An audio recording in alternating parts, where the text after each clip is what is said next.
D'ailleurs, vous allez prier toutes les deux. Tu commences, Wendy. Seigneur, je te prie pour cette journée. Merci parce que tu l'as fait. Je te prie pour la parole de Dieu. Fais qu'on puisse bien méditer. Fais qu'on soit concentré pendant la prière. Et qu'on mette pas les mains sur les yeux. Au nom de Jésus-Christ. Amen. Amen. Seigneur, je te prie pour ce moment avec toi, Seigneur. Fais qu'on puisse bien méditer, qu'on puisse comprendre et que ça reste gravé dans notre cœur. Seigneur, je te prie pour qu'on puisse passer une bonne journée. Fais que tout se passe bien. Au nom de Jésus-Christ. Amen. Amen. Éternel Père, nous bénissons ton Saint-Nom encore pour le privilège que tu nous accordes de pouvoir nous assembler encore en ce moment dans ta sainte présence. Il t'a plu, Seigneur Dieu Tout-Puissant, de nous renouveler le souffle de vie, de nous donner encore le désir de rechercher à te connaître davantage à travers ta parole, que cette parole puisse encore inonder nos cœurs et produire la vie, un supplément de vie en nous pour que nous puissions toujours plus te ressembler. Seigneur Dieu, c'est sur ton esprit que nous comptons pour que ce travail puisse se faire en chacun de nous, que nous puissions être transformés à l'image de ton Fils Jésus-Christ. Père, nous voulons te demander pardon pour tout ce qui ne te glorifie pas encore dans notre marche, dans nos vies. Seigneur Dieu, viens et façonne-nous encore afin que nous puissions te ressembler. Que ce moment, Seigneur Dieu, nous serve à nous rapprocher encore davantage de toi. Que ton nom soit loué d'éternité en éternité, Père. Nous voulons te prier aussi pour te remettre tous tes enfants à travers le monde entier, partout où ils sont. Seigneur Dieu, que partout où ton nom est invoqué d'un cœur pur, que tu viennes et que tu te manifestes encore, que tu pourvoies aux besoins qui sont là, que ce soit des besoins spirituels ou des besoins matériels. Seigneur Dieu, que ton chandelier ne cesse d'éclairer ton Église partout où elle est répandue à travers le monde entier. Viens encore fortifier ceux qui sont persécutés dans le monde pour ton nom, Seigneur Dieu Tout-Puissant. Accorde-leur de pouvoir résister, Seigneur Dieu Tout-Puissant, et que leur foi, Père éternel, ne puisse pas défaillir. Au nom de Jésus, nous t'avons prié. Amen. On s'est arrêté au verset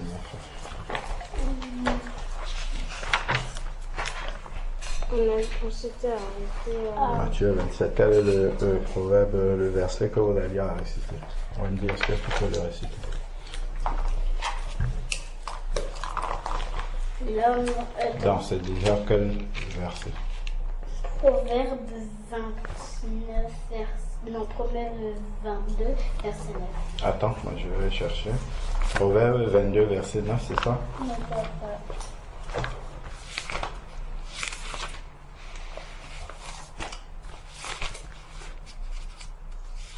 Le livre de Proverbes, c'est où dans la Bible? C'est après les psaumes. Très très bien. Donc 22, verset 9. Ok. Proverbe 22, verset 9. Ok, j'y suis. L'homme dont le regard est bienveillant sera béni, car il donne de son pain aux pauvres. D'accord. Mais le contient des L'homme dont le regard est bon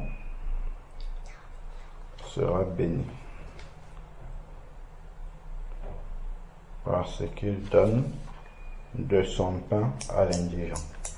Vous avez vu, il donne de son pain à l'indigent, c'est-à-dire qu'il est capable de se priver pour donner à d'autres personnes, de réduire la quantité de ce qu'il a pour donner à d'autres personnes. Donc, il a un esprit, on souligne avec la règle. Donc, il a un esprit de brebis. De sacrifice. D'accord. Il se sacrifie pour les autres. Non, je dis, tu prends une règle. Tu as une règle là-bas, tu prends la règle et tu soulignes avec. Donc, il a un esprit de sacrifice. Est-ce que ça vous rappelle quelqu'un qu'on a déjà vu qui faisait la même chose? Oui. Qui? Lot. Voilà. Lot qui s'était sacrifié pour ses invités. C'était des anges en plus.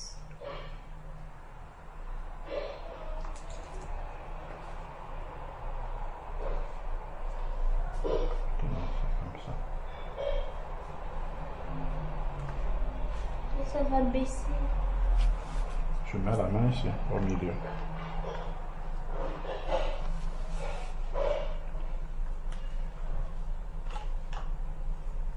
La ligne, c'est en une fois. C'est pas en plusieurs fois. C'est ça? Ouais, c'est à peu près ça.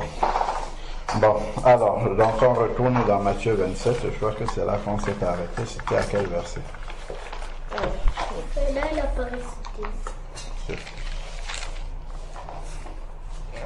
On devait, Matthieu 27. on devait lire le verset 47. Ah, d'accord. La dernière fois, on avait lu encore un seul verset. On avait lu juste le 48, non, le 46, et on avait lu, et vers la 9e heure, Jésus s'écria d'une voix forte, Élie, Élie, lama sabachthani, c'est-à-dire mon Dieu, pourquoi m'as-tu abandonné? Est-ce que vous vous rappelez pourquoi Jésus a dit ça? Oui. Parce que Dieu, le temps de mourir, Dieu il peut pas avoir le péché. Non, enlève la main là, oui. Tu parles normalement, oui. Le temps de mourir, il est retourné au ciel.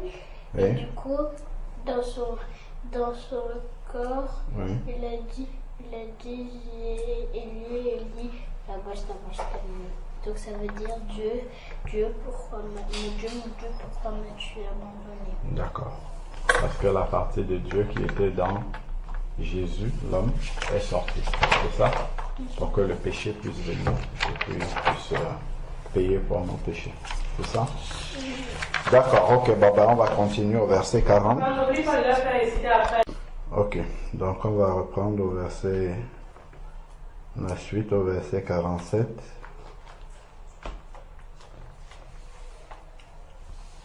Donc, Wendy, tu vas prendre le verset 47 et tu vas t'arrêter quand je vais te dire de t'arrêter, d'accord? Quelques-uns de ceux qui étaient là l'ayant entendu dire, il s'appelle Élie. Non, relis encore. Quelqu'un de ceux qui étaient là. Non, relis encore bien. Quelques-uns de ceux qui étaient là, Oui. l'ayant entendu dire, il s'appelle Élie. Donc, ceux qui étaient là disent que Jésus appelle Élie.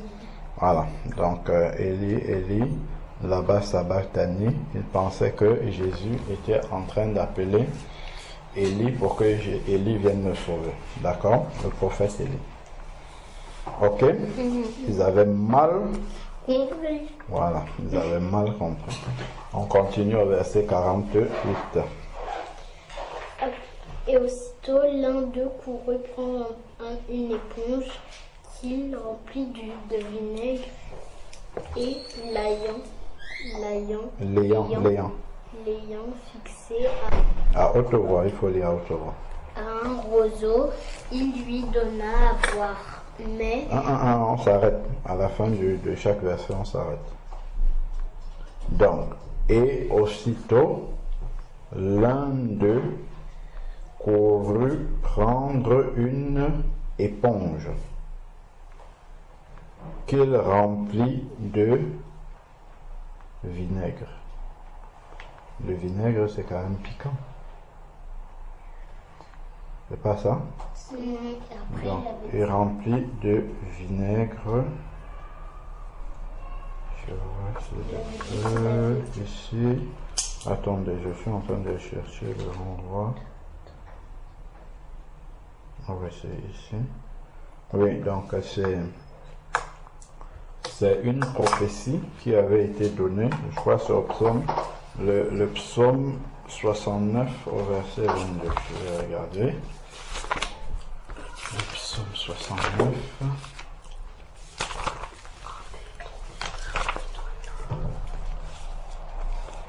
Psaume 69. Au verset 22, ils mettent du poisson dans ma nourriture et pour apaiser ma soif, ils abreuvent le vinaigre. Ok, bon, d'accord. Donc ensuite le verset 49. Donc ça c'est quelque chose que les prophètes ils avaient dit déjà avant, dans les psaumes. D'accord? Ils avaient dit que ça devait arriver et c'est ce qui s'est passé lorsque Jésus était à la croix. Ensuite. Mais les autres disaient, laisse, voyons si Élie viendra le sauver. Est-ce que ceux qui disent ça sont bien intentionnés? Non. Ils sont en train de se moquer. Voilà, ils se moquent de lui. Donc on va voir si Élie va venir le sauver. Voilà. Et ça, ceux qui sont en train de dire ça, ce sont ceux qui étaient là, que Jésus a délivré, que Jésus a multiplié le pain, il leur a donné, c'est eux qui réagissent comme ça. On va voir si Élie va venir le sauver. Ouais, c'est comme ça que le cœur de l'homme, il est mauvais, méchant. Ok, on continue. Je lis. Oui, Raphaëla, vas-y, continue. Jésus poussa de nouveau un grand cri et rendit l'esprit. Donc, voilà comment Jésus, il est mort à la croix. D'accord? Ce n'est pas Dieu qui est mort, mais c'est Jésus qui était un homme qui est mort. Ok? Voilà. Donc, c'est le corps dans lequel Dieu était venu, qui est le corps de Jésus-Christ, c'est ça qui est mort. Mais l'Esprit de Dieu était déjà sorti avant. D'accord? Quand il a dit Élie, Élie, là-bas, ça va tenir. Parce que si l'Esprit de Dieu n'était pas sorti là, c'était comme si Dieu est mort. D'accord? Or, Dieu ne meurt pas, comme on a dit. Alors, donc, qu'est-ce qui va se passer maintenant? Lorsque Jésus est mort, il y a quelque chose qui va se passer. Verset 51. Que se passe-t-il? Et voici, le voile du temple se déchira en deux, puis le haut, depuis le haut jusqu'en bas. La terre trembla, les rochers se fendirent. Ah! Est-ce que quand tout le monde meurt, c'est ce qui se passe? Non.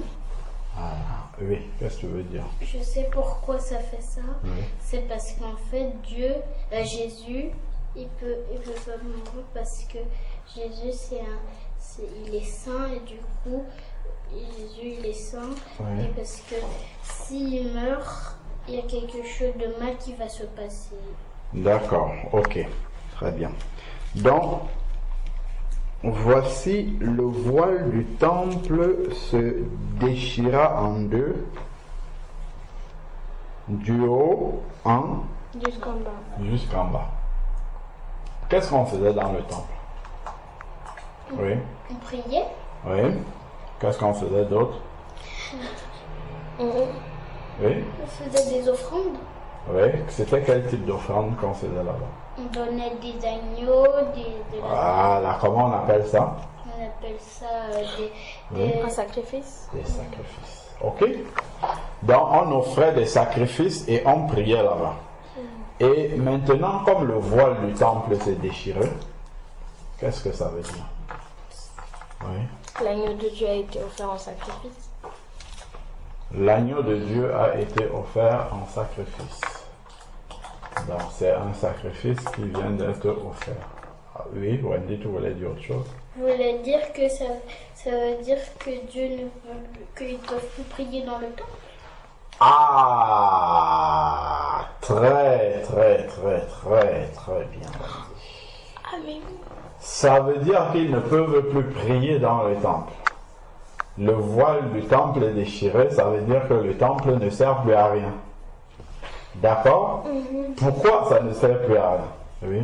Parce que maintenant que Jésus il est là, on peut lui parler directement. Oui. Ok. Oui, Wendy. Ça sert plus à rien parce que si Jésus est déjà mort, après, si ils vont encore là-bas, ils vont rien recevoir parce que Dieu est mort. Jésus Non, est mort. Dieu ne meurt pas, on a déjà dit ça. Jésus, c'est le corps dans lequel Dieu était venu, qui était le corps de Jésus, qui est mort, mais Dieu, lui, il était sorti déjà avant. D'accord? Est-ce que vous vous rappelez d'une parole que Jésus avait dit? Oui.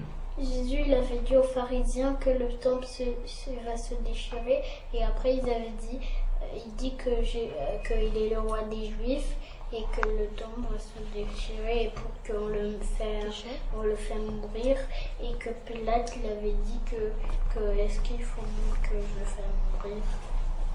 Ah. Jésus, il avait dit, détruisez ce temple et je le reconstruis en 3 jours. Et de quoi parlait-il? Est-ce que vous vous rappelez de ce verset-là? Oui. Détruisez ce temple et je le reconstruis en 3 jours. Oui. Alors, c'est quel verset? C'est quand Jésus était, quand les gens sont venus l'accuser, quand il était au prétoire. Est-ce que vous vous rappelez? Quand il était au prétoire, les faux témoins sont venus l'accuser.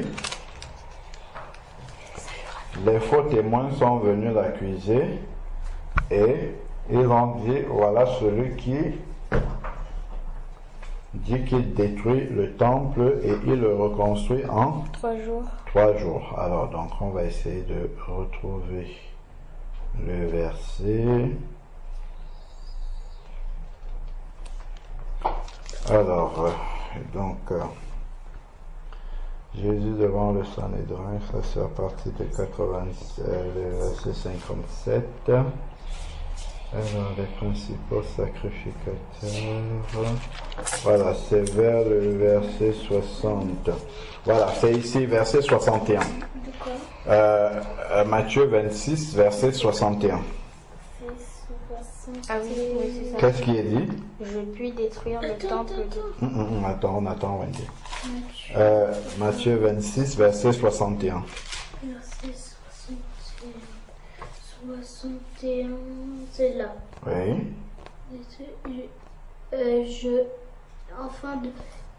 Celui a dit, je puis détruire le temple de Dieu et le rebâtir en 3 jours. Voilà. Donc, je puis détruire le temple de Dieu et le rebâtir en 3 jours. Alors, il renvoie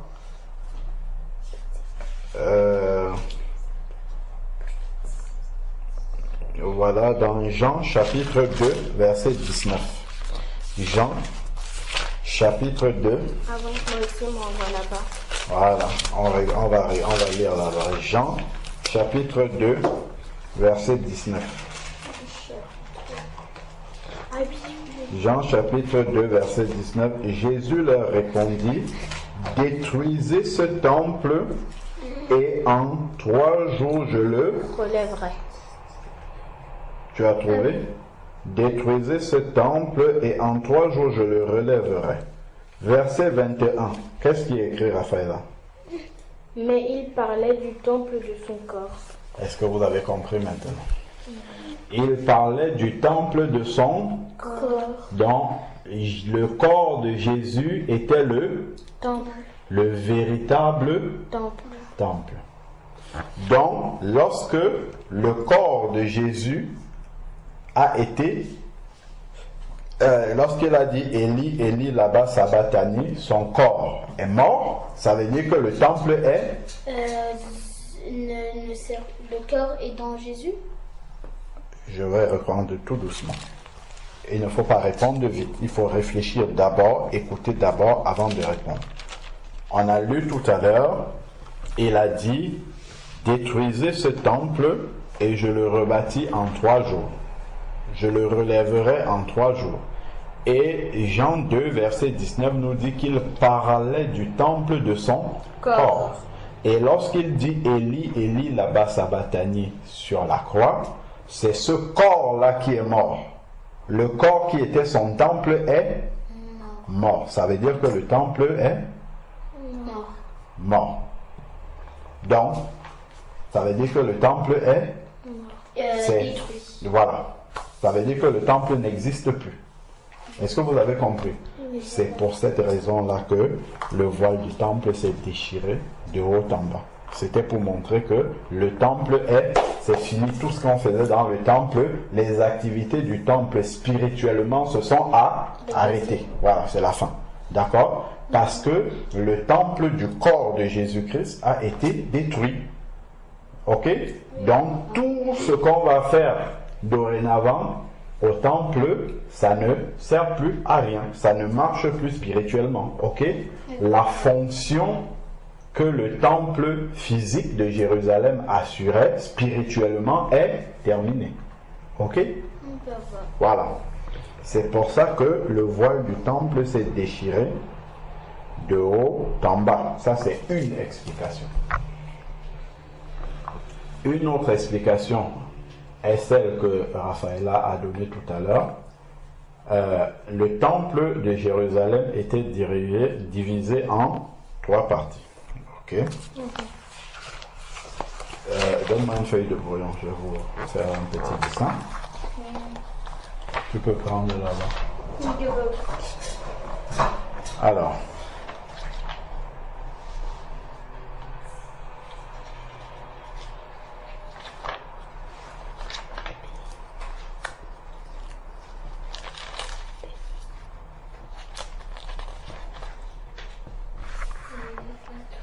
Ok, donc, le temple de Jérusalem. Donne-moi le stylo noir, merci.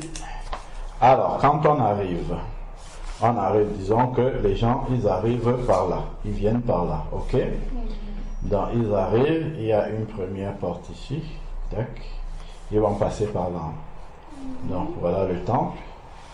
Il y a un premier endroit ici, et ici, là, hop, il va avoir un voile, ok? Ici, il y a un voile, et puis il y a une deuxième partie ici, ok? Ah, pardon, derrière le voile, il y a une porte, autant pour moi, d'accord? Pour entrer, mais il y a un voile ici, qui sépare cet endroit de cet endroit, et là, il y a une porte. Et on entre ici, pareillement, après, il y a une autre porte aussi ici, ok? Qui continue, donc les gens peuvent aller comme ça, s'ils sont autorisés. Après, ici, là, il y a un autre voile, ok? C'est comme ça que le temple, il était à l'intérieur. Et ici, il y a un autre endroit. Voilà comment le temple, il était. D'accord? Alors, ici, ce premier endroit ici, là, tout le monde avait le droit de venir là. Le peuple. Ça, par contre, c'était les juifs, hein, les étrangers n'avaient pas le droit de venir ici. Ça, c'est le peuple juif. Ils avaient le droit de venir ici. On appelle ça le parvis extérieur. Ok? Parvis extérieur du temple. Tout le monde avait le droit de venir ici. Ok? Après, il y a ce rideau-ci qui sépare avec un autre lieu qu'on appelle le lieu saint du temple. Ok? C'est là où Dieu il habitait. Le lieu 1, pas encore. Ça, c'est le lieu saint, c'est là où les sacrificateurs, ils offraient les sacrifices. Et ici, il n'y a que les sacrificateurs qui peuvent entrer ici. Sacrificateurs. Eux, ils peuvent entrer ici. Le peuple ne peut pas traverser ce premier rideau. Ok? Ensuite, maintenant, ici, c'est un endroit qui s'appelle le lieu très saint. Le lieu très saint, c'est là où il y avait, vous savez ce qu'on appelle l'arche de l'alliance? Oui. L'arche de l'alliance. Et au milieu, sur l'arche de l'alliance, il y avait 2 chérubins. Et au milieu, il y avait Dieu, il parlait à Moïse au milieu. D'accord? Voilà. Donc, c'est ici, comme Raphaëlla a dit tout à l'heure, qu'il y avait la présence de Dieu. Ok? Et qui pouvait entrer ici? que Dieu. Seul le souverain sacrificateur. C'est le chef des sacrificateurs. Au milieu des sacrificateurs, on désignait un souverain sacrificateur. Je crois qu'il durait il durait une année, pardon. D'accord? Il faisait 1 an et après on changeait. Donc il n'y a que lui qui pouvait entrer ici. Souverain sacrificateur. Et il pouvait entrer une fois par an. Pas plus. Ok? Souverain sacrificateur. Donc lui pouvait entrer là une fois par an. Et avant d'entrer, il fallait d'abord qu'il demande pardon à Dieu pour ses propres péchés. D'accord? Parce que s'il entrait là, en ayant les péchés, il mourrait dedans. Oui, lui-même, il mourrait dedans. Et s'il mourait dedans, en étant souverain sacrificateur, personne ne pouvait entrer là-bas pour prendre son corps. D'accord? Parce que ceux qui entraient ici, seul le souverain sacrificateur pouvait entrer. Or, si lui mourait, il n'y avait pas de souverain sacrificateur encore pour le remplacer, donc personne ne pouvait entrer. Donc, ce qui fait que, avant qu'il n'entre là, qu'est-ce qu'on faisait? On mettait sur son pied, on lui mettait une chaîne comme ça au pied, ok? On mettait une chaîne autour de son pied comme ça, et sur la chaîne, il y avait des cloches, ok? Et on attachait un fil, et le fil restait dehors, d'accord? Le fil restait ici, dans le lieu saint, ok? Le fil il restait ici, parce qu'ici, il y avait des sacrificateurs qui pouvaient venir. Donc, le fil restait ici, et lui, il entrait là, avec les cloches, d'accord? Autour de son pied. Et quand il était en train de marcher, on entendait le son des cloches, on savait qu'il était toujours vivant. Si on n'entendait plus le son des cloches, ça veut dire qu'il est mort dans la présence de Dieu, si lui-même il avait un péché. Et lorsqu'il mourait dans la présence de Dieu, comme personne ne pouvait entrer ici pour le prendre, qu'est-ce qu'on faisait? On tirait, d'accord? On tirait le fil et ça le ramenait par son pied sur lequel le fil était attaché, d'accord? Ça ramenait son corps et c'est comme ça qu'on le sortait. D'accord? Jusqu'à ce que on nomme un nouveau souverain sacrificateur et l'année d'après, il pouvait encore entrer là-bas. D'accord? Parce que Dieu est un feu dévorant. Il est amour, mais il est aussi saint. Si on entre dans sa présence et qu'on n'est pas saint, on est foudroyé. D'accord? Donc, lorsque Jésus est mort, c'est pour expliquer ce que Raphaël a dit tout à l'heure. Ok? Lorsque Jésus est mort, pardon, ce voile-ci, tac, tous les voiles là, ils se sont. Ça, ce voile-ci, c'est déchiré. Déchiré, déchiré, déchiré. Ici, déchiré, déchiré, déchiré, déchiré. Ok? Donc, il n'y a plus de séparation entre le parvis extérieur, le lieu saint, et le lieu très saint. Il n'y a plus de séparation. Qu'est-ce que ça veut dire? Ça veut dire que tout le monde du peuple peut venir dans la présence de Dieu, ici. C'est pour ça que maintenant nous pouvons prier, chacun là où il est. Tu pries simplement et tu es directement dans la présence de Dieu. Avant de commencer la méditation, qu'est-ce qu'on a dit? Seigneur, nous te remercions de ce que tu nous permets d'entrer dans ta présence. Avant, nous on n'aurait pas pu prier comme ça. Il n'y a que le souverain sacrificateur, lorsqu'il était entré ici, qui pouvait dire ça. D'accord? Parce que les autres n'entraient pas dans la présence de Dieu, du tout, du tout. Il n'y avait que le souverain sacrificateur qui pouvait entrer. D'accord? Donc, comme Jésus, il a offert un sacrifice parfait pour nous tous, lorsque nous acceptons Jésus, maintenant, nous pouvons entrer dans la présence de Dieu. Ok? Parce que le souverain sacrificateur, ce qu'il entrait faire ici dans la présence de Dieu une fois par an, il demandait d'abord pardon pour ses propres péchés, et il venait demander pardon pour les péchés de tout le peuple. D'accord? Et Dieu pardonnait souvent à tout le peuple. D'accord? Mais maintenant, nous-mêmes, nous pouvons venir demander pardon pour nos propres péchés.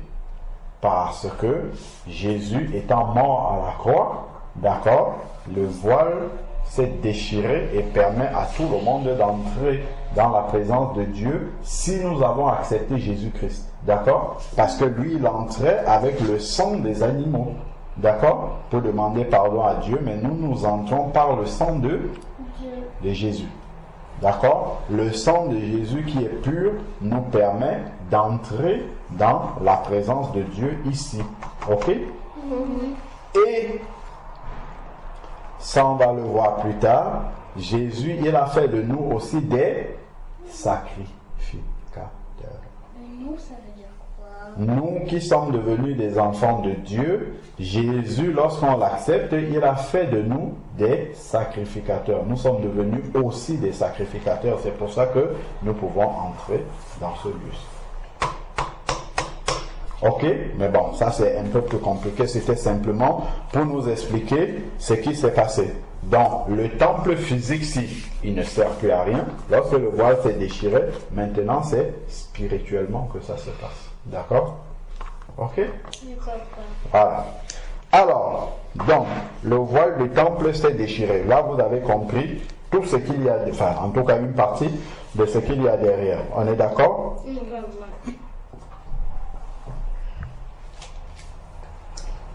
Alors,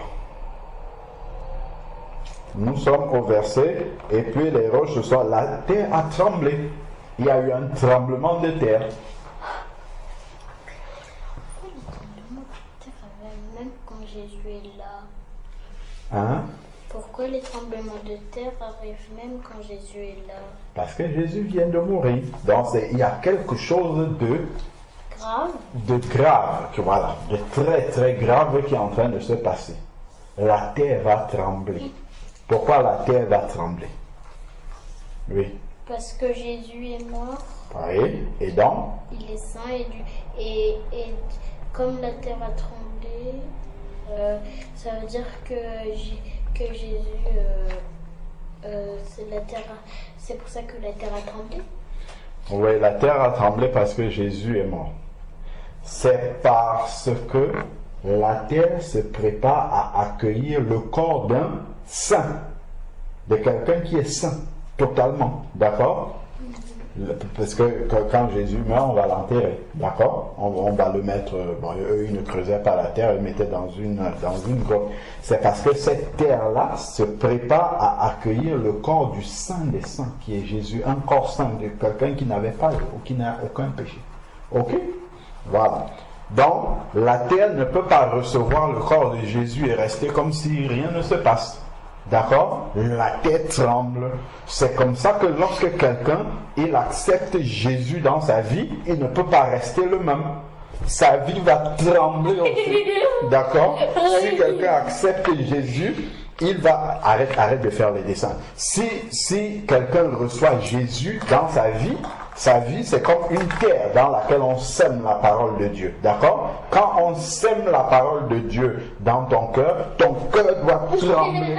Tu dois avoir un tremblement de terre aussi. D'accord? Lorsque tu reçois la parole de Dieu, tu te dis il faut que je change. D'accord? Donc ton cœur tremble. C'est ça. Ben, comme les gens qui étaient, on n'a pas encore lu, le jour de la Pentecôte. Lorsque Pierre il a prêché, ils eurent le cœur vivement touché. Ça dit leur cœur a tremblé. Parce que leur cœur c'est comme une terre dans laquelle on a semé la parole de Dieu. Vous vous rappelez que Jésus est la parole. Au commencement était la parole. Donc c'est comme si Jésus spirituellement est venu dans la terre de leur cœur. Et dont le cœur ne peut que avoir un tremblement de terre. C'est ça. Ok? Donc quand on écoute la parole de Dieu, ça fait trembler nos vies. Ok?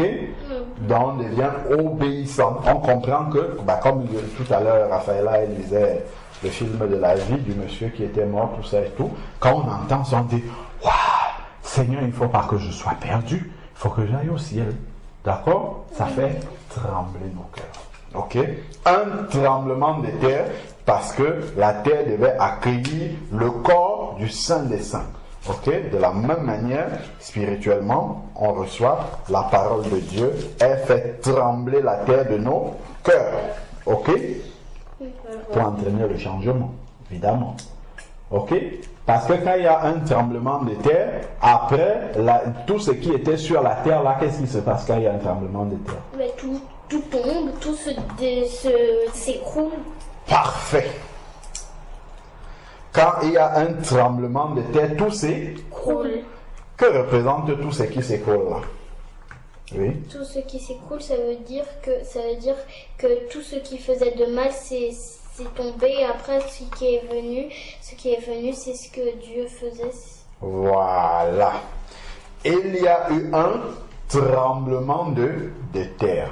C'est-à-dire que Jésus est la parole, n'est-ce pas? Là, le corps de Jésus va venir dans la terre et il y a un tremblement de terre. Ça détruit tout ce qui était sur la terre. Et ça, c'est l'image spirituellement. Lorsque tu reçois la parole de Dieu, d'accord, il y a un tremblement de terre dans ton cœur et tout ce qui était de ta vie d'avant, qui n'était pas bon pour Dieu, est détruit, est renversé. Comme tout ce qui se détruit et se renverse lorsque la terre tremble. Est-ce que tu comprends? Donc lorsqu'on reçoit la parole de Dieu, il y a un tremblement de terre dans nos vies. Et tout ce qui était avant, qui ne glorifiait pas Dieu, ça tombe, ça s'est détruit, comme les maisons qui tombent quand il y a un tremblement de terre, comme les voitures qui sont détruites, les arbres qui tombent, voilà, tout ce qui se passe lorsqu'il y a un tremblement de terre, spirituellement, c'est ce qui se passe dans nos vies lorsque la parole de Dieu vient. Ok? Comme cette terre dans laquelle Jésus qui devait recevoir le corps de Jésus, ça a tremblé physiquement, spirituellement également. C'est ce qui doit se passer dans nos vies. Ok? Voilà. Et après un tremblement de terre, qu'est-ce qui doit se passer? Qu'est-ce qui arrive après le tremblement de terre, une fois que le tremblement de terre est passé? Oui? Il y a la famine. Très bien. Est-ce que vous n'avez peut-être pas suivi les informations? Vous vous rappelez qu'il y a eu une explosion à Beyrouth? Au Liban, récemment, il y a eu une explosion. Donc, ça a provoqué comme un tremblement de terre. D'accord? Et après ça, qu'est-ce qui s'est passé d'abord, quand il y a eu tout ça? Mais il y a eu plein de morts. Oui, il y a eu plein de morts, oui, beaucoup de choses se sont détruites, d'accord? Le pays a été détruit. Et après tout ça maintenant, une fois que le pays a été détruit, qu'est-ce qu'il faut faire? Il faut tout reconstruire. Parfait. Il faut tout Reconstruire. C'est ce qui se passe quand on reçoit la parole de Dieu dans nos vies. Tout ce qui était avant est détruit complètement. Le tremblement de terre que la parole de Dieu apporte dans nos vies détruit tout ce qui était avant. Et maintenant, la parole de Dieu elle-même doit, et Jésus par la puissance de son Saint-Esprit doit tout reconstruire et reconstruire bien maintenant. D'accord? Proprement. Et en général, quand on reconstruit comme ça, c'est pour que le tremblement, s'il y a encore un tremblement de terre, que ça puisse résister, que ça ne passe, d'accord? Ok? Donc, construit solidement. Donc, quand quelqu'un reçoit la parole de Dieu comme ça, tout ce qui était dans sa vie avant est détruit et maintenant, il recommence une nouvelle vie en Jésus-Christ. C'est pour ça qu'il devient comme un bébé. On parle d'un nouveau-né spirituel, d'accord? Et on recommence à construire sa vie, d'accord? Là, c'est maintenant tout ce que le Seigneur dit qui construit sa vie. Quand il fait un projet, il va d'abord prier, Seigneur Dieu, est-ce que c'est ta volonté? Ainsi de suite, d'accord? Donc c'est le Seigneur qui commence à reconstruire sa vie. S'il insultait les gens, il n'insulte plus. S'il parlait mal aux gens, il ne parle plus. Parce que ça, c'était avant, ça a été détruit. D'accord? Dans le tremblement de terre qui s'est passé lorsque la parole de Dieu est venue à lui. D'accord? Donc, il va reconstruire maintenant avec ce qui est bien devant Dieu. D'accord? Ok? C'est la parole de Dieu et le Saint-Esprit qui va l'aider à reconstruire cela. D'accord? Et reconstruire sa vie sur ce qui est bien devant le Seigneur. D'accord? Ok?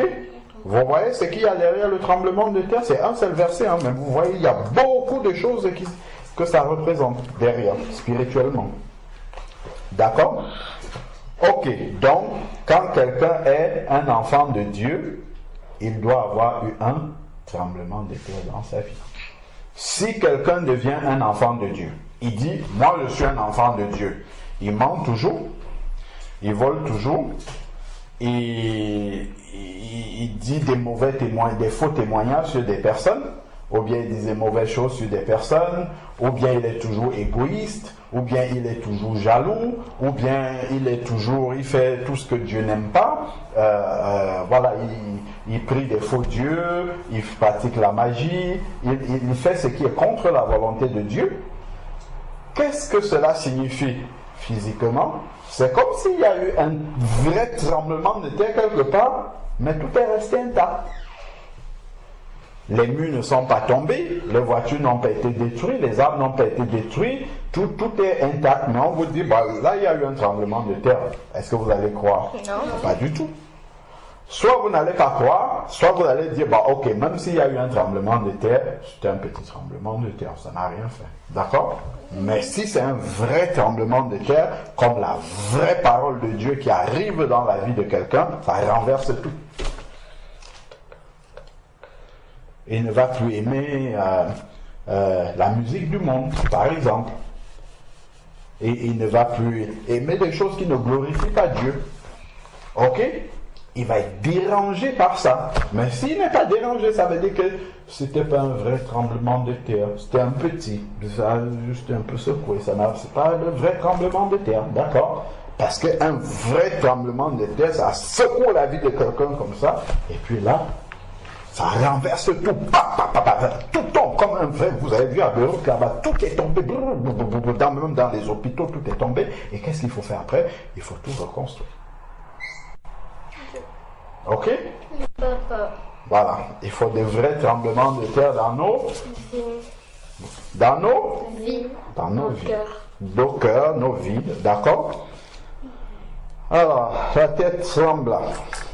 Qu'est-ce qui se passe? Là, qu'est-ce qui vient après la tête tremblante? Les rochers se fondirent. Voilà. Ça montre quoi? La destruction. Voilà. Quand la tête tremble, il faut qu'il y ait la destruction. Donc, quand la parole de Dieu vient dans nos vies, ce qui était avant doit être détruit. D'accord? Ce qui était avant, qui était sur cette terre-là, doit être détruit. Les rochers se fondirent. Ok? On continue. Les sépulcres s'ouvrirent et plusieurs corps des saints qui étaient morts ressuscitèrent.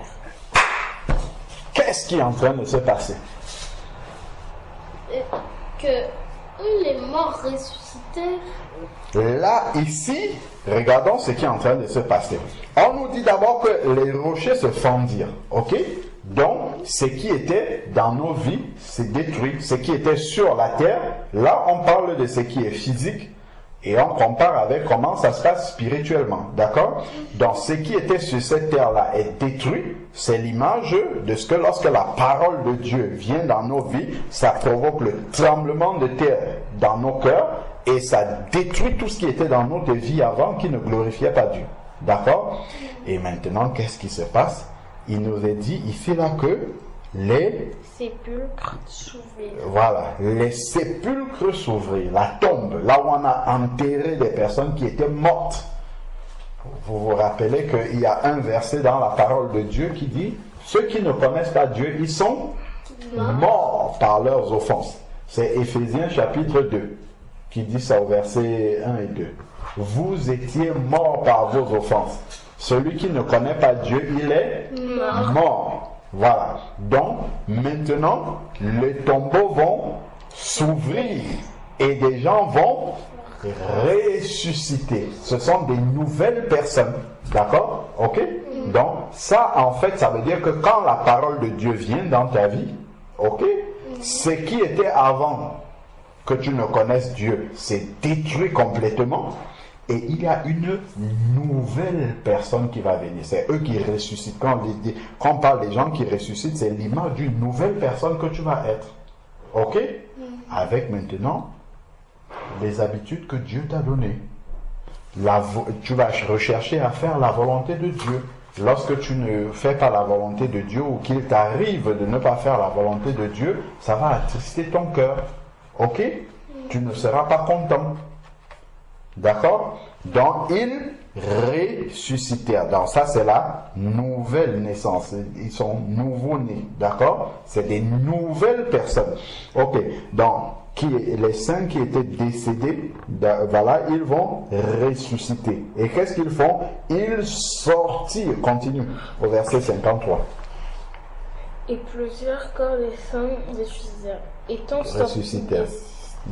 Étant sortis des sépulcres après la résurrection de Jésus, ils entrèrent dans la ville sainte et apparurent à un grand nombre de personnes.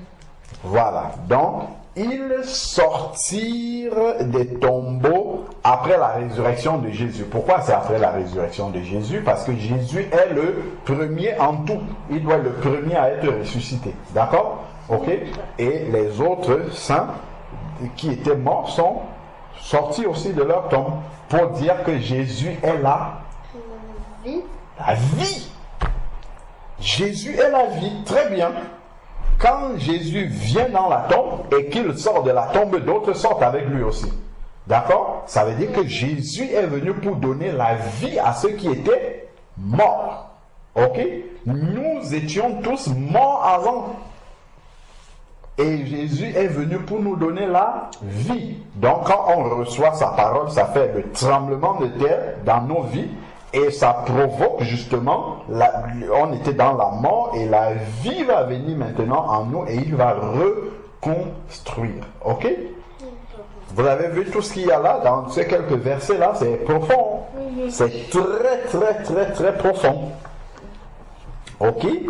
Donc on doit être ressuscité en Jésus. Quelqu'un qui est ressuscité, il doit être... Lorsque Jésus il était ressuscité, vous vous rappelez quand les gens le voyaient, est-ce qu'ils le reconnaissaient? Non. Ah. Ça veut dire que quand tu es devenu un enfant de Dieu, tu es ressuscité, les gens, Ils ne te reconnaissent pas. ils ne te reconnaissent pas.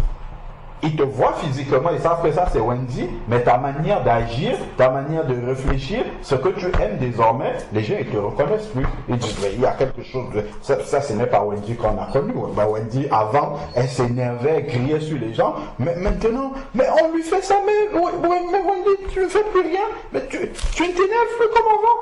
Ben c'est fini. Elle est gentille, elle est serviable. Quand on dit, Wendy, est-ce que tu peux m'apporter un verre? Oh non.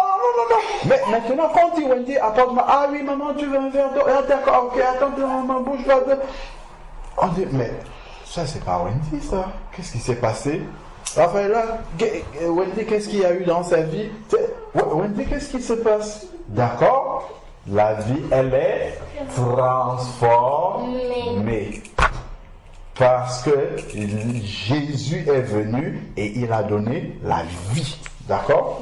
Donc quand Jésus, il est entré dans la tombe, quand il ressuscite, d'autres doivent ressusciter avec lui pour montrer ceux qui étaient morts, pour montrer que Jésus est venu pour donner la vie.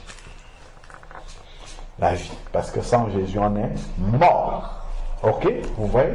Donc quand on dit, oh, je suis un enfant de Dieu, il faut qu'on voit que c'est vraiment un enfant de Dieu. Parce que sa vie est transformée, sa vie a changé, sa vie n'est pas comme celle des autres. Ceux qui étaient sortis des tombeaux là, qui sont entrés dans la ville là, est-ce qu'ils sont comme ceux qui étaient vivants? Non. Ah non, pas du tout. Ceux qui étaient vivants, quand ils les voient, ils savent que ceux-ci là, ça ce sont des morts. Ça c'est ceux qui étaient morts avant, et maintenant ils sont vivants. Ils ne sont pas comme nous. Ok? Parce que eux, ils sortent de la tombe. Ils sont sortis de la tombe pour venir dans la ville. D'ailleurs, continuons à lire. Lisons un peu la suite. Alors, relisons le verset 53. Étant sortis des sépulcres après la résurrection de Jésus, ils entrèrent dans la ville sainte et apparurent à un grand nombre de personnes. Vous voyez, ils ont apparu à un grand nombre de personnes. Et ceux à qui ils se sont montrés savaient que ceux-ci n'étaient plus avec nous. Ceux-ci, ils étaient morts. Tu vois? Donc, ils sont étonnés. Mais comment ils peuvent encore vivre? Mais ça peut pas être lui. Tu vois? Parce qu'ils sont changés. Ils sont de nouvelles personnes. D'accord? Donc, quand on est enfant de Dieu, on doit être une nouvelle personne. transformé, une nouvelle personne, changé avec les habitudes de Dieu. Voilà. Bon, on a dit beaucoup de choses, on n'a rien noté. Est-ce que vous avez compris alors maintenant tout ce qui se fait, en tout cas une bonne partie de ce qu'on a dit qui s'est passé spirituellement quand Jésus il est mort? Et c'est ça qui doit se passer dans nos vies. Le tremblement de terre. D'accord? Ok, bon, on va noter quand même quelque chose, comme ça vous allez pouvoir lire, ok? Donc, on note Matthieu 27 à partir du verset 47, c'est ça, hein? On a commencé à 47. Matthieu 27, verset 47. Là, on a lu jusqu'à 53. On va s'arrêter là, parce qu'on a dit quand même beaucoup de choses. Matthieu 27, verset... Donc, on va dire Matthieu 27, 47-53.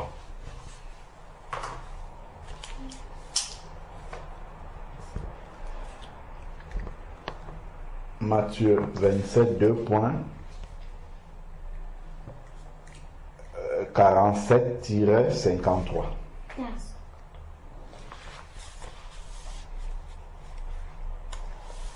On souligne les versets, comme on avait dit. Oui. Ah, t'es là, 47-53 souligne. Et puis on va dire. Alors. Attends, regarde. Tu baisses comme. Attends. Voilà. Tu vois, tu mets en dessous de cette ligne-ci, la première ligne là, et tu traces dessus. Tu traces une seule fois.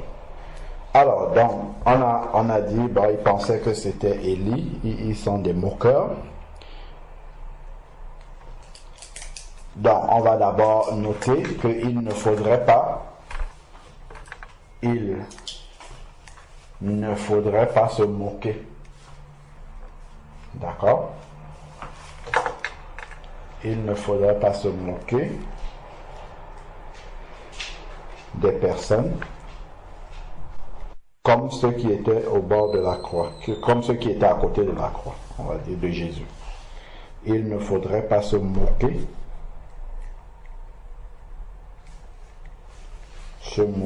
comme les personnes qui étaient à côté de la croix de Jésus. Entre parenthèses,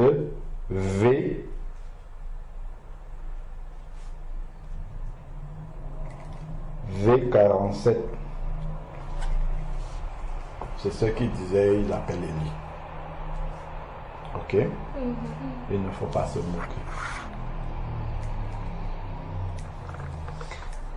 Comme ceux qui étaient à côté de la croix de Jésus. Entre parenthèses, V47. Ensuite, même V49 aussi. C'est là où ils disent qu'on va voir si Élie va venir le soir. V47-49. Oui, vous pouvez mettre -49.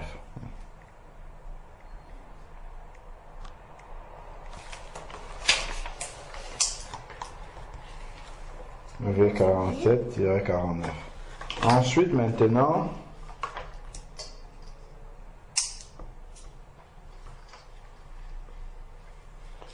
après, ah oui, tu veux souligner.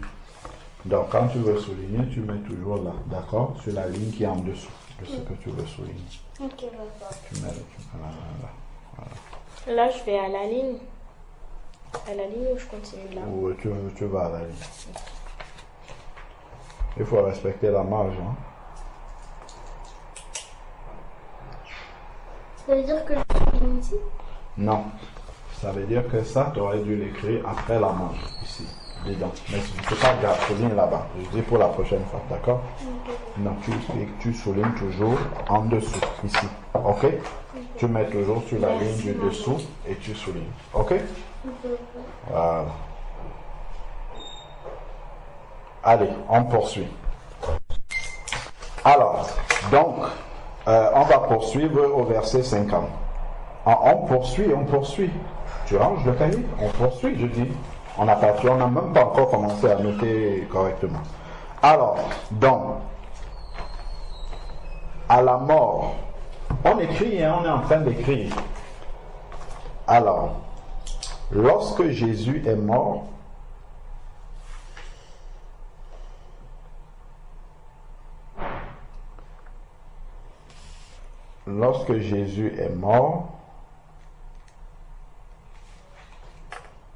virgule,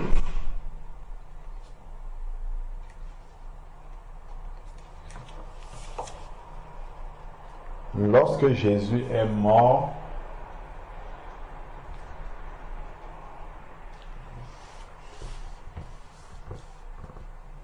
son corps a cessé de vivre. D'accord? On comprend ça? Son corps a cessé de vivre.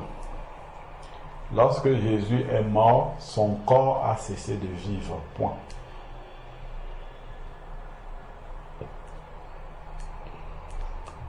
Lorsque Jésus est mort, son corps a cessé de vivre. Point. Enfin, avant le point, entre parenthèses V51.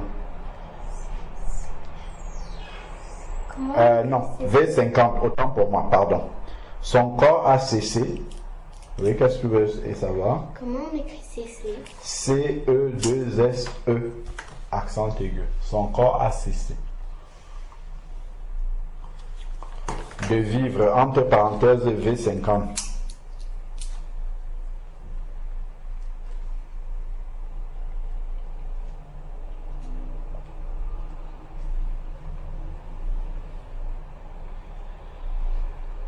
Son corps a cessé de vivre, entre parenthèses V51.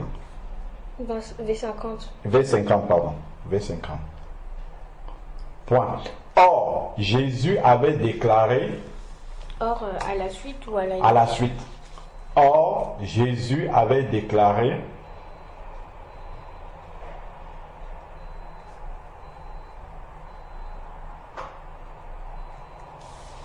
Or, Jésus avait déclaré que son corps est le véritable temple. Point. Ah non. Entre parenthèses, Jean 2, 2.19. Or, Jésus avait déclaré que son corps est le véritable temple. Jean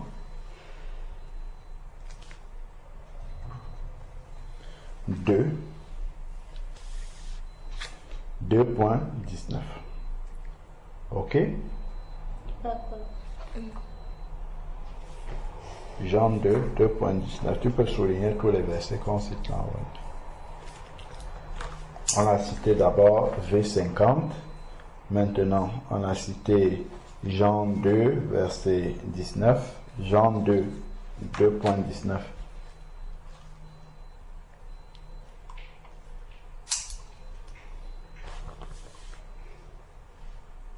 Ok, c'est bon. Donc Jésus avait déclaré que son corps est le véritable temple. Entre parenthèses, Jean 2, 2.19.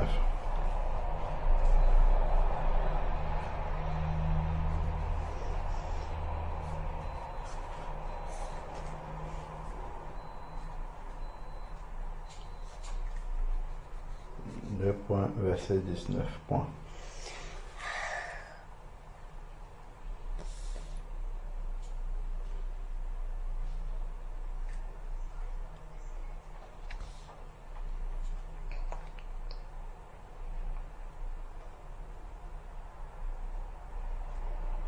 Tu as changé d'écriture. Alors, Jean 2, verset 19. Je vais continuer. Hein. C'est bon? Or, Jésus avait déclaré que son corps est le véritable temple, entre parenthèses Jean 2, verset 19. Point. C'est pourquoi... À la ligne. À la suite. Entre parenthèses Jean 2, verset 19. À la suite, c'est pourquoi le voile du temple s'est déchiré. C'est pourquoi le voile du temple s'est déchiré. C'est pourquoi le voile du temple s'est déchiré.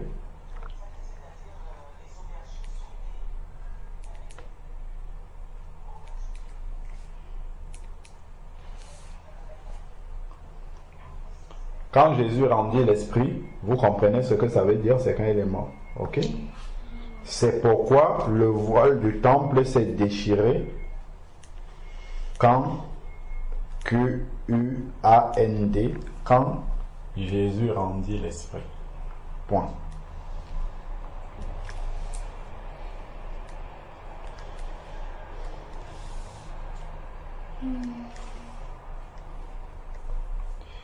C'est pourquoi on ne réfléchit pas, on écrit. C'est pourquoi le voile du temple s'est déchiré lorsque Jésus rendit l'esprit. Entre parenthèses V 51 toujours.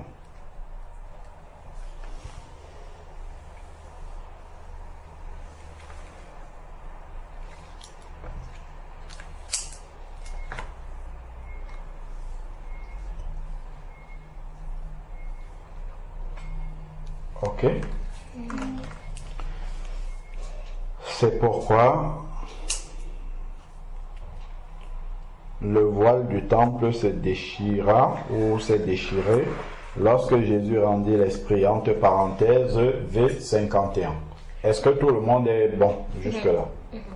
Tu as fini? Je vais réécrire maintenant. Entre parenthèses V51. C'est pourquoi le voile du temple s'est déchiré lorsque Jésus rendit l'esprit. Entre parenthèses V51.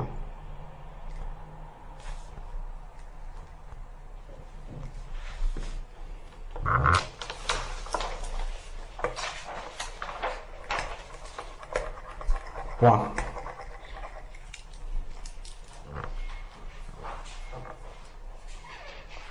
Qu'est-ce qu'on peut dire? La fonction du temple d'avant, c'est donc arrêter, enfin le rôle, voilà, on va dire le rôle. Le rôle du temple, c'est à la suite toujours. On explique un même truc, on explique une même réalité. Le rôle du temple, c'est donc arrêter. Le rôle du temple physique, on va dire oui, physique. Le rôle du temple ou de Jérusalem ou physique. Voilà, le rôle du temple physique, c'est donc arrêter. Wendy, est-ce que tu notes ce que je dis depuis?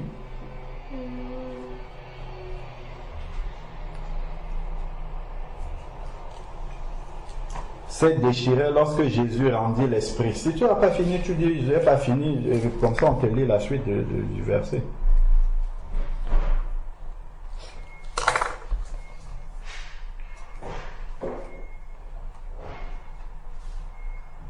Non, tu mets le T ici. Rendit l'esprit. Lorsque c'est le voile du temple se déchira, lorsque, entre parenthèses, V51.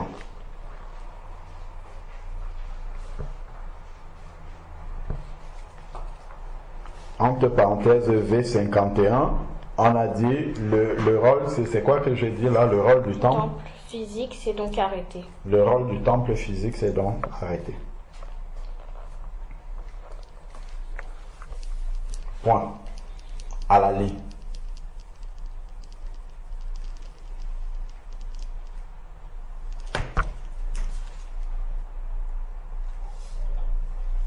À la ligne, c'est là qu'on va dire aujourd'hui, chacun de nous peut directement prier Dieu.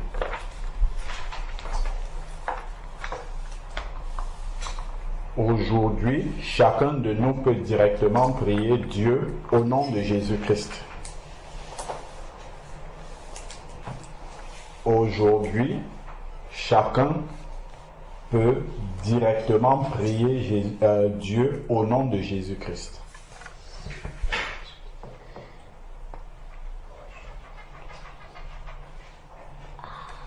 Aujourd'hui, chacun peut directement prier Dieu au nom de Jésus-Christ. Point.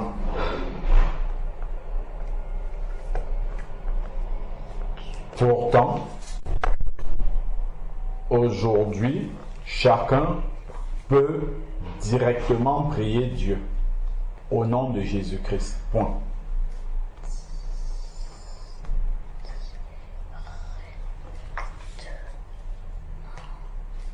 Pourtant,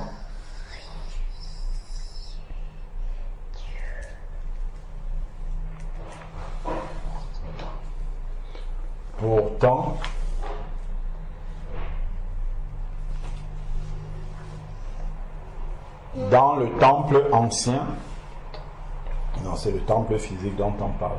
Pourtant, dans le temple ancien, il fallait passer par. Pourtant, dans le temple ancien, il fallait passer par les sacrificateurs et le souverain sacrificateur. Point. Pourtant, dans le temple ancien, il fallait passer par les sacrificateurs et le souverain sacrificateur. Vous vous souvenez du dessin que je vous ai fait. D'accord?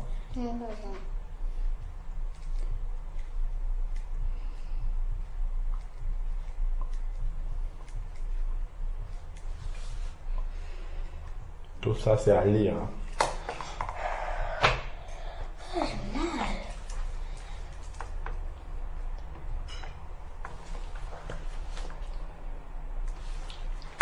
Vous avez compris jusque-là?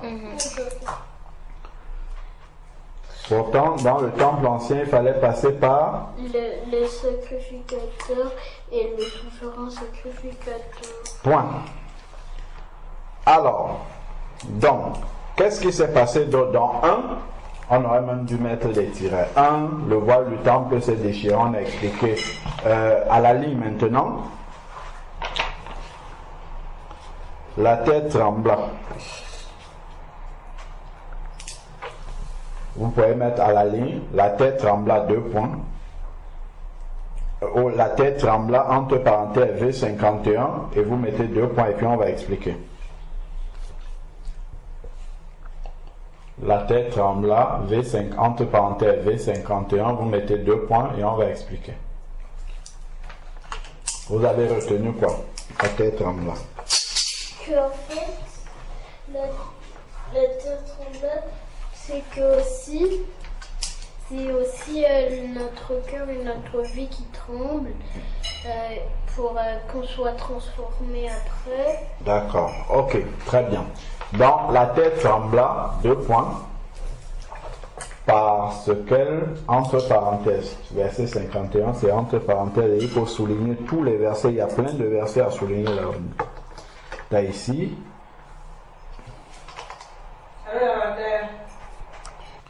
Ok, donc on a dit la tête trembla, c'est ça? Oui. Entre parenthèses, quand tu fermes la parenthèse, tu mets les 2 points à la suite. Ici? Oui, à côté de la... Là, c'est la fermeture de la parenthèse, tu mets les 2 points à la suite. Alors, donc on a dit la tête trembla, 2 points, parce qu'elle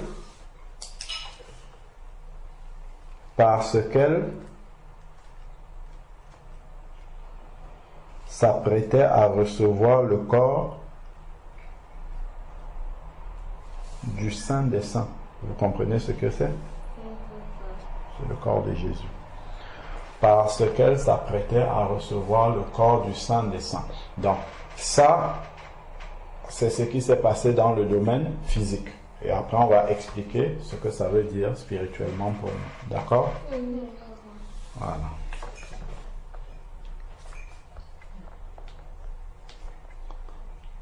La tête trembla, entre parenthèses V51, 2 points, parce qu'elle devait recevoir le corps du Saint des Saints. Saint, c'est S-A-I-N-T. Ok? Du Saint des Saints. Du Saint des Saints, des Saints, c'est avec un S à la fin des Saints. Du Saint des Saints. S. Alors, point. Ce qui signifie pour nous ce qui signifie pour nous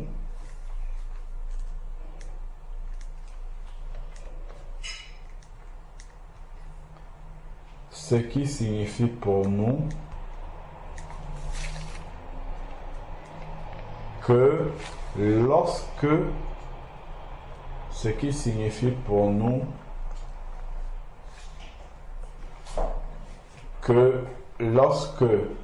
la terre de nos cœurs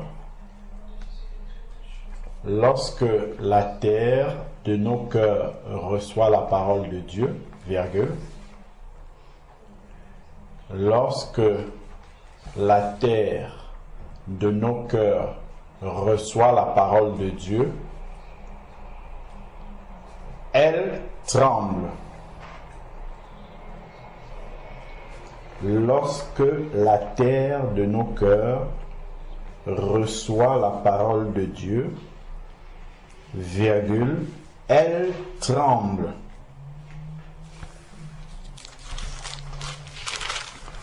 On va aller citer un verset.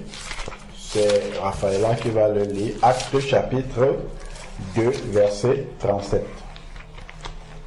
Actes, c'est après le livre de Jean. Acte 2, verset 37. Ok? Acte 2, verset 37. Qu'est-ce qui est écrit? Oui, c'est après le livre de Jean. On attend le livre.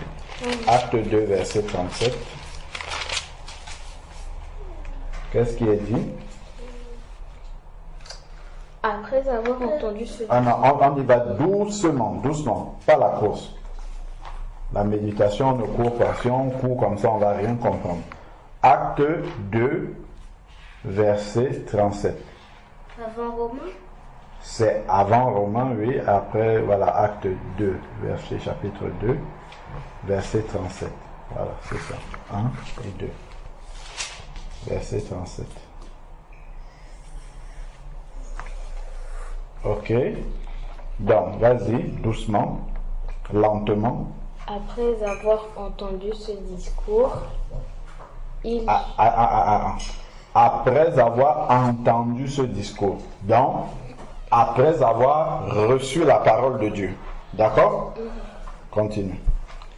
ils eurent le cœur vivement touché. C'est ça le tremblement du cœur. Dans le cœur. Ok? Ils eurent le cœur vivement touché. Et après? Ils dirent à Pierre et aux autres apôtres: Hommes, frères, que ferons-nous? Voilà. Donc, quand on reçoit la parole de Dieu comme ça, notre cœur est vivement touché et on commence à se poser des questions. Ah, je ne suis pas sauvé. Ah, je suis perdu. Ah, comment faire pour changer? Ah, ainsi de suite. D'accord? Ils eurent le cœur vivement touché. C'est le tremblement de terre dans leur cœur. Donc, entre parenthèses, acte 2, verset 37. Ce que vous avez noté, entre parenthèses, acte chapitre 2, acte 2, 2.37. C'était ce qui signifie pour nous que lorsque la terre de nos cœurs reçoit la parole de Dieu, qu'est-ce qui se passe? Mais on tremble, notre cœur tremble. Voilà, notre cœur tremble. Ils eurent le cœur vivement touché.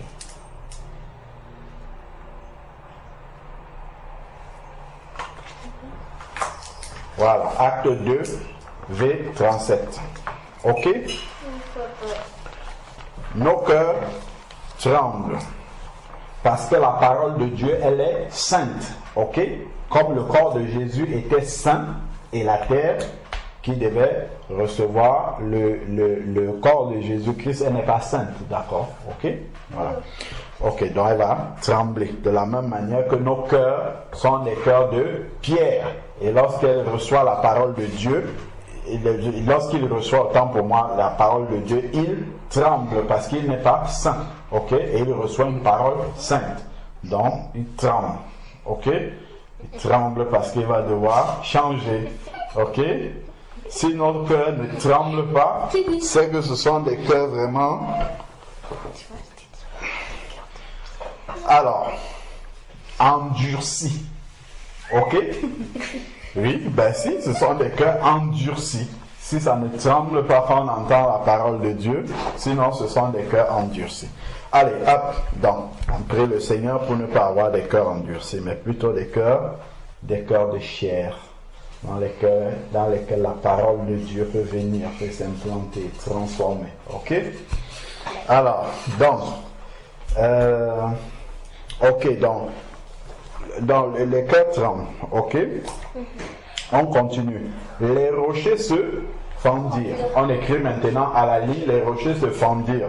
Toujours entre parenthèses V51 et puis on met 2 points. Dans le premier, c'était la tête trembla. Maintenant, entre parenthèses V51, les rochers se fendirent. Entre parenthèses V51, toujours 2 points.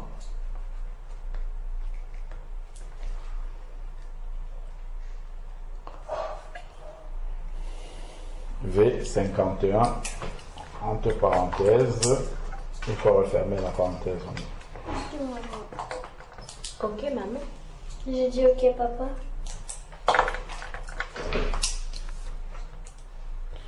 Toujours faire sur la ligne qui est en bas. Voilà, très bien. Donc,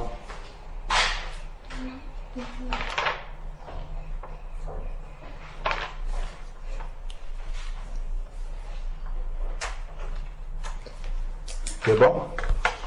Alors, nous poursuivons. Donc, les rochers se fendirent. 2 points, 2 points, 2 points. On continue. 2 points. 2 points, c'est à la suite des entre parenthèses ici. Le tremblement de terre détruit. Le tremblement de terre détruit tout ce qui est sur la terre. Tout ce qui repose sur cette terre. Le tremblement de terre détruit ce qui repose sur cette terre. Parce que bon, il y a des trucs qui résistent quand même au tremblement de terre.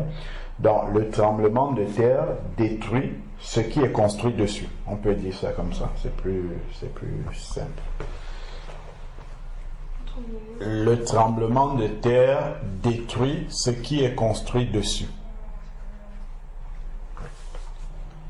Le tremblement de terre détruit ce qui est construit dessus.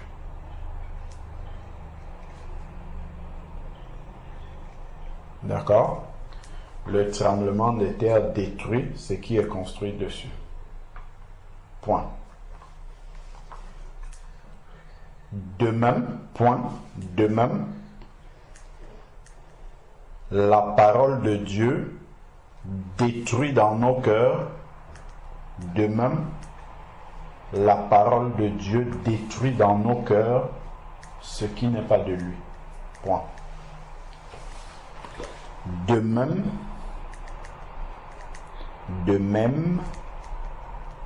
la parole de Dieu détruit dans nos cœurs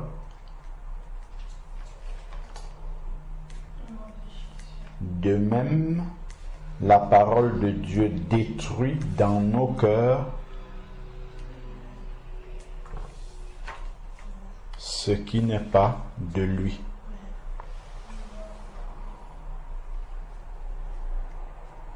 De même, la parole de Dieu détruit dans nos cœurs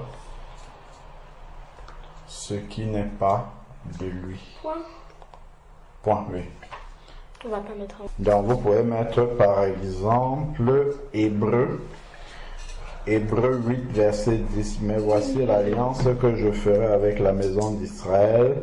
Après ces jours-là, dit le Seigneur, je mettrai mes lois dans leur esprit et je les écrirai dans leur cœur.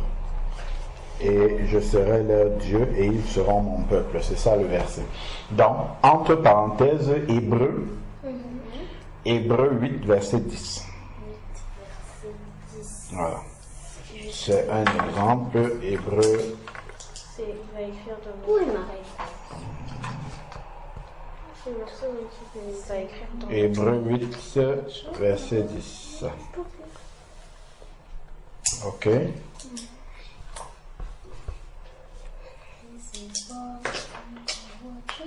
Doucement, doucement. Ok, on continue.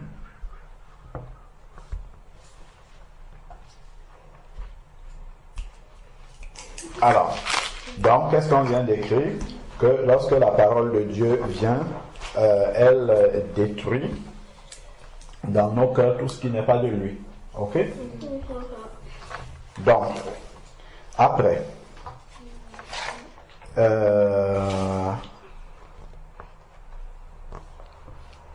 donc on peut dire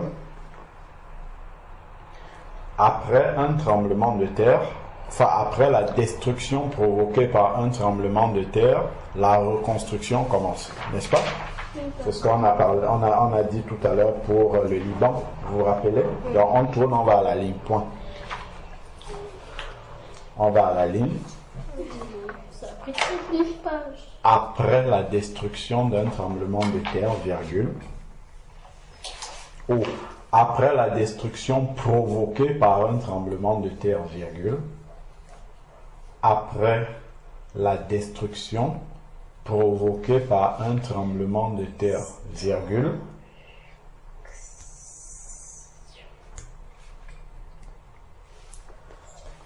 la reconstruction commence.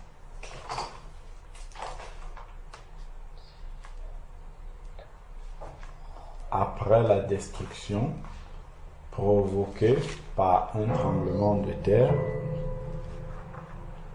la reconstruction commence. Ok? De même, lorsque nous recevons la parole de Dieu dans nos cœurs, la transformation commence. Ok? Donc, je recommence. Après la destruction provoquée par le tremblement de terre, virgule, la reconstruction commence. Point. Est-ce que jusque-là, tout le monde y est? Oui. Point. De même, après la réception de la parole de Dieu dans nos cœurs, virgule, la transformation commence. Point.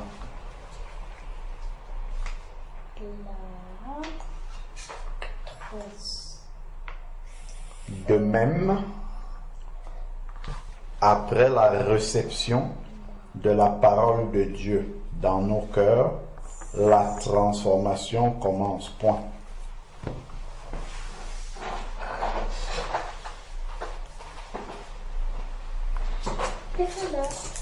Ok? La transformation commence. Point. Donc, il nous reste un verset à commenter. Ce sont les tombeaux qui s'ouvrent et les morts et les corps de plusieurs saints décédés ressuscitèrent. Et le 53, ils sortirent des tombeaux et entraient dans la ville sainte après la résurrection de Jésus et apparurent à de nombreuses personnes. D'accord? Donc, à la... Pas de verset pour ça, pour me dire. C'est le 51, on l'a mis au début. On est en train de commenter la reconstruction, ainsi de suite, c'est toujours le 51. On s'assoit et puis on continue. Alors,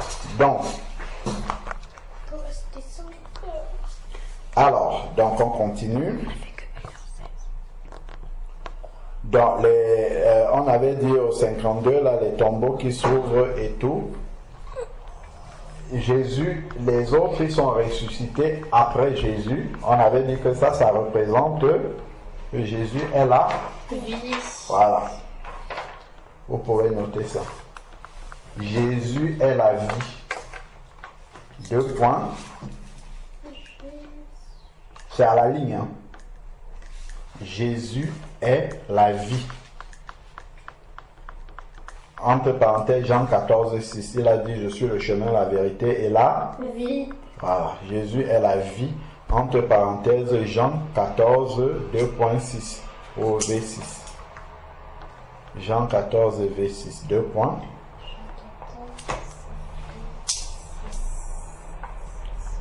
Deux points. C'est pourquoi, on va dire ça après. Toujours la ligne du dessus. C'est ça. Attends, tu commences ici. Attends, il faut que ça soit là, voilà. Jésus est la vie, 2 points. Jean 14, 6, 2 points. 2 points, c'est pourquoi. Lorsqu'il ressuscite, c'est pourquoi. Lorsqu'il ressuscite, c'est pourquoi. Lorsqu'il ressuscite, il rend la vie aux morts. Ok? Et ça, c'est entre parenthèses V53.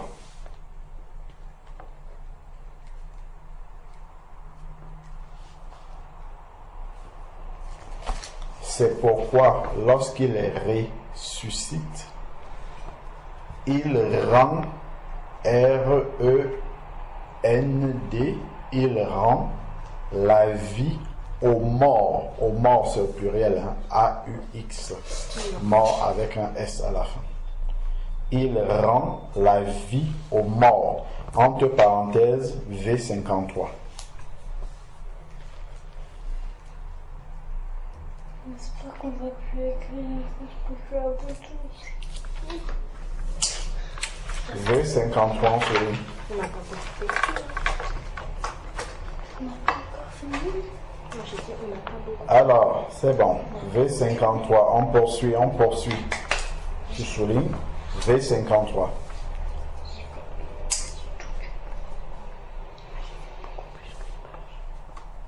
Non, moi j'ai fait C'est bon?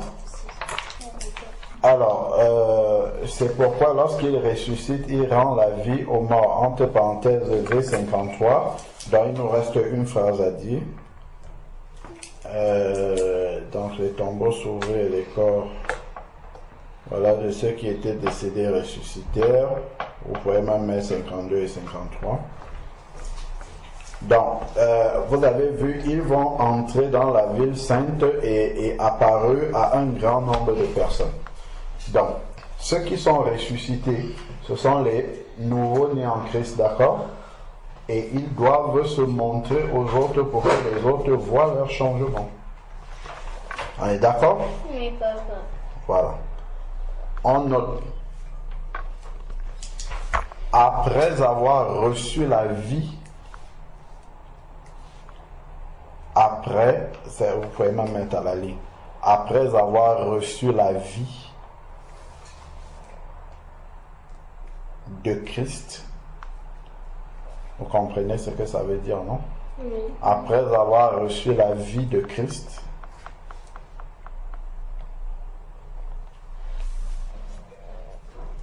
les autres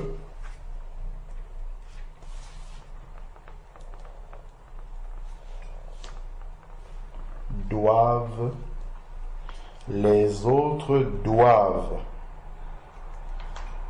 constater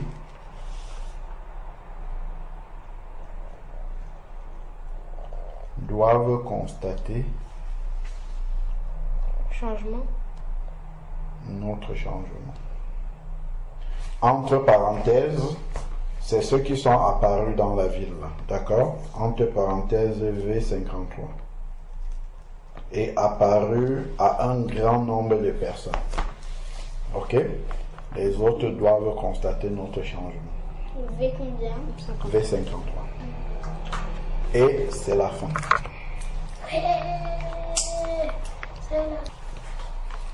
V53. C'est bon, on souligne et on marque un point final.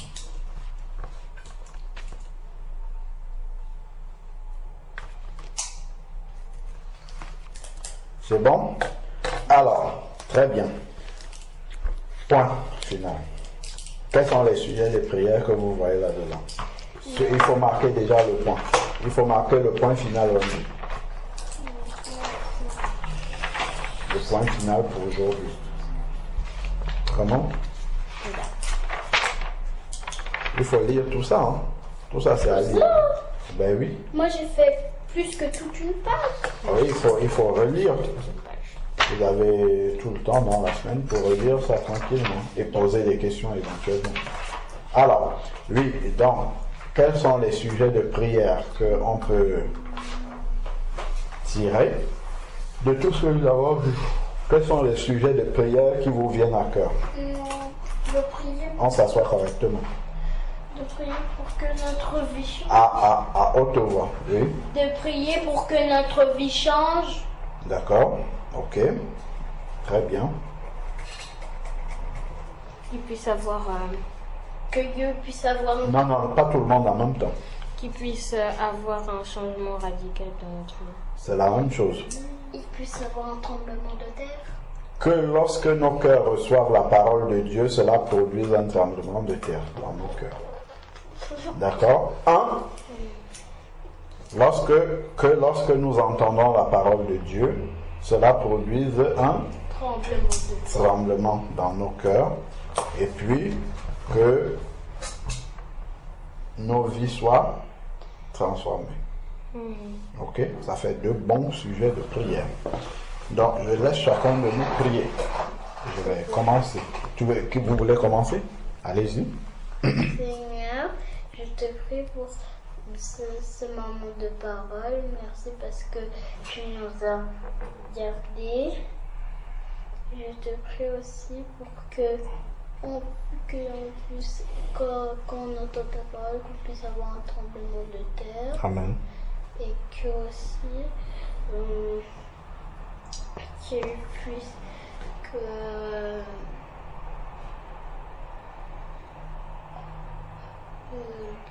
qu'il puisse aussi avoir À haute voix. qu'on puisse aussi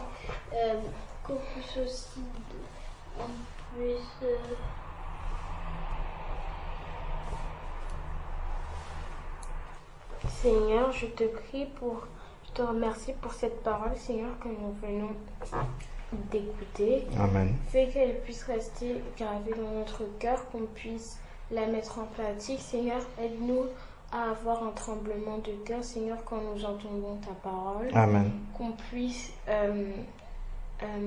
que notre vie puisse être transformée, changée, Seigneur, et qu'on puisse montrer aux autres pour qu'ils se tournent vers toi, Amen. qu'ils puissent constater notre changement et qu'ils puissent faire la même chose au nom de Jésus-Christ.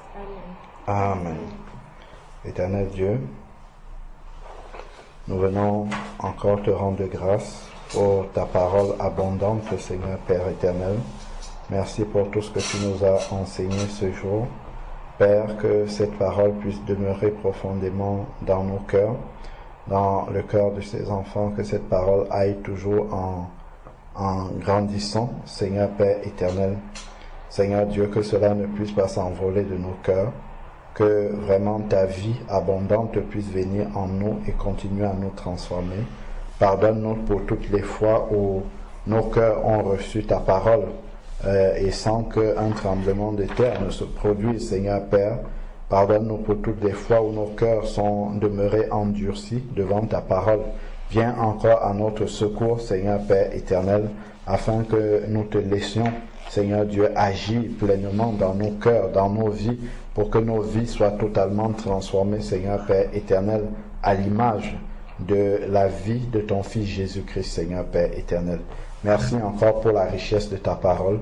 Merci pour le plan merveilleux que tu as pour chacune de nos vies, ce plan de transformation pour que nous puissions ressembler à ton Fils Jésus-Christ. Père, viens encore augmenter notre foi afin que nous croyions, Seigneur Dieu, que tu es capable et que c'est ta volonté d'accomplir cela dans chacune de nos vies, Seigneur Père. Nous voulons te prier aussi pour tous les enfants à travers le monde entier. Seigneur Père éternel, ceux dont même les parents ne te connaissent pas encore, Papa, que tu touches encore le cœur de ces enfants, afin que ces enfants s'approchent de toi et que même par eux, que les parents puissent se convertir, Seigneur Père éternel. Nous t'en supplions au nom de Jésus-Christ. Nous te prions aussi, Seigneur Dieu Tout-Puissant, pour les parents à travers le monde entier, même ceux qui sont convertis, Seigneur Père éternel, que vraiment ces parents puissent veiller à transmettre à leurs enfants, Seigneur Père éternel, la richesse de ta parole. Viens encore, Seigneur Dieu, et capacite les parents, Seigneur Dieu, pour qu'ils puissent faire ce travail-là, car tu as dit, instruis l'enfant selon la voie de la justice. Quand il grandira, il ne s'en détournera pas. Papa, nous bénissons ton Saint-Nom encore. Que ces paroles, Seigneur Dieu Tout-Puissant, transforment radicalement nos vies. Au nom de Jésus-Christ, nous t'avons prié. Amen. Amen.